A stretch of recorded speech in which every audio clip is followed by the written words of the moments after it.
Your time starts now. नमस्कार।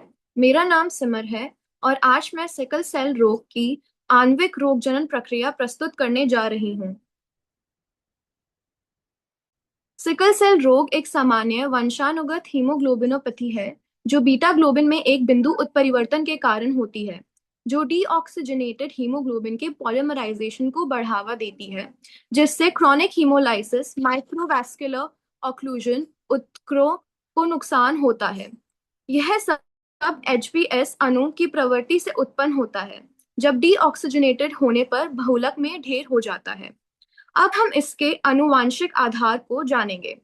सामान्य वयस्क कोशिकाओं में मुख्य रूप से एचबीए होता है, साथ ही थोड़ी मात्रा में एचबीए 2 और भ्रूण हीमोग्लोबिन एचबीएफ होता है। सिकल सेल रोग गुणसूत्र 11 पर बीटा ग्लोबिन जीन में मिससेंस उत्परिवर्तन के कारण होता है, जिससे चार्ज्ड ग्लूटामेट अवशेष को हाइड्रोफोबिक वैलीन अवशेष के साथ प्रतिस्थापित किया जाता है। इससे असामान्य एचबीएस का उत्पादन होता है। वैलीन हाइड्रोफोबिक है जो डीऑक्सीजनेटेड एचबीएस पर एक चिपचिपा पैच बनाता है। यह एचबीएस को पॉलीमर में ढेर करने का कारण बनता है। निरंतर डीऑक्सीकरण के साथ एचबीएस अणु लाल कोशिकाओं के भीतर फाइबर की तरह लंबी सुई में इकट्ठे होते हैं, जिससे एक विकृत सिकल का आकार बनता है। अब हम जानेंगे सिकलिंग का दर और डिग्री किन कारकों पर निर्भर करता है। पहला, अन्य प्रकार के हीमोग्लोबिन के साथ एचबीएस का इंटरैक्शन।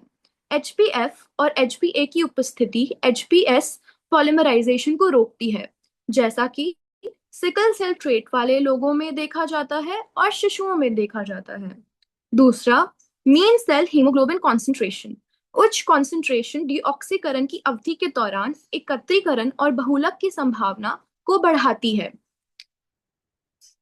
तीसरा, इंट्रासेलुलर पीएच। जैसे जैसे इंट्रासेलुलर पीएच बढ़ता है, यह हीमोग्लोबिन की ऑक्सीजन आत्मीयता को कम करता है। इसलिए डीऑक्सीजनेटेड एचबीएस का अंश बढ़ता है, जिसकी वजह से सिकलिंग की प्रवृत्ति बढ़ जाती है। चौथा, माइक्रोवैस्कुलर बेड के माध्यम से लाल कोशिकाओं का परागमन समय। परागमन के समय में वृद्धि से डीऑक्सीजनेटेड एचबीएस का एकत्रीकरण हो सकता है, जिससे सिकल होने का अधिक संभावना होती है। अब हम हीमोलाइसिस के रोग जनन को जानेंगे, जो सिकल सेल डिजीज के कारण से होता है। पहला, एक्स्ट्रावैस्कुलर हीमोलाइसिस। जैसे जैसे एचबीएस पॉलीमर बढ़ते हैं, वह लिपिड बाइलेयर द्वारा तापित कोशिका से प्रक्षेपित होते हैं। इस झिल्ली के विघटन में कैल्शियम आयनों का प्रवाह होता है, जिससे पोटेशियम आयनों और पानी का इफ्लक्स होता है। नतीजतन बार बार सिकल करने के एपिसोड के साथ आरबीसी निर्जलीकृत और कठोर हो जाते हैं। सबसे गंभीर रूप से क्षतिग्रस्त कोशिकाएं अपरिवर्तनीय रूप से सिकल हो जाती हैं, जिन्हें मोनोन्यूक्लियर फैगोसाइट्स द्वारा तेजी से हटा दिया जाता है। दूसरा, इंट्रावैस्कुलर हीमोलाइसिस। सिकल कोशिकाएं भी यांत्रिक रूप से नाजुक होती हैं, जिससे इंट्रावैस्कुलर हीमोलाइसिस होता है।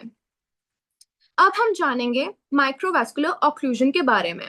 यह लाल कोशिका झिल्ली क्षति और सूजन और नसों के घर्षण जैसे स्थानीय कारकों के कारण होता है।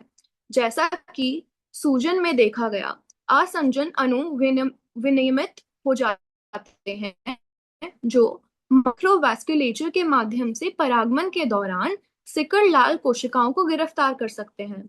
कम ऑक्सीजन तनाव, सिकलिंग और संवहनी बाधा के कारण सिकल बाधा और हाइपोक्सिया का एक दुष्चक्र स्थापित हो जाता है।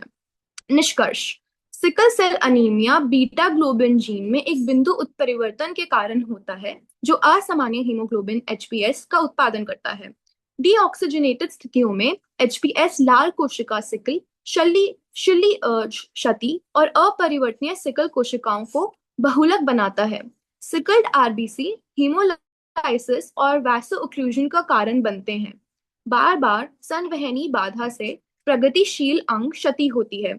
यह बीमारी एचपीएस पॉलीमराइजेशन, हिमोलाइसिस, सूजन और माइक्रोवैस्कुलेचर ऑक्लूजन के एक चक्र को दर्शाती है। धन्यवाद।